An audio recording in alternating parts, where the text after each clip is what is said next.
Jessica जब छोटी होती है वो समंदर पर जाती है तो उसको एक डॉल्फिन की शक्ल में मछली मिलती है जिसका नाम सी केलेफन रखती है। वो हर रोज समंदर पर जाती है और उनसे खेलती कूदती है। वो एक दिन जब मछली भी छोटी होती है और जेसिका भी, जिसका नाम डॉल्फिन होता है, वो अपने नौकरों के साथ उसको समंदर से उठा लाती है और अपने तालाब में ले आती है और वहां उसको हर फन सिखलाती है, उनको कुर्तब देती है। फिर वो लोगों को डॉल्फिन के साथ वो सिखाया हुआ कुर्तब दिखाती है कि देखें ये मैंने क्या किया। अपनी डॉल्फिन को सिखाया वो। और जेसिका भी डॉल्फिन की गहरी दोस्त होती है, उनकी गहरी दोस्ती हो जाती है। एक दिन जब डॉल्फिन और जेसिका समंदर में तैरते हुए और उछलते हुए डॉल्फिन की पीठ पर बैठती है तो डॉल्फिन उसको यहाँ से वहाँ की सैर कराती है।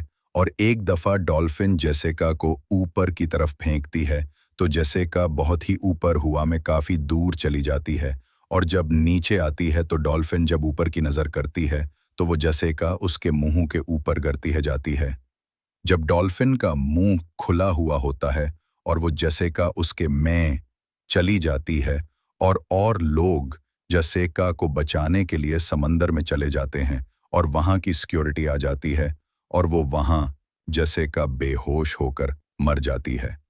आप ये मंजर देख सकते हैं। ये है डॉल्फिन की हकीकत का राज, जो डॉल्फिन जेसिका को कैसे मारती है। मुअज़्ज़ज़ नाज़रीन, अगर ये हकीकत आपको अच्छी लगी तो इस वीडियो को लाइक भी कर दें और सब्सक्राइब भी कर दें।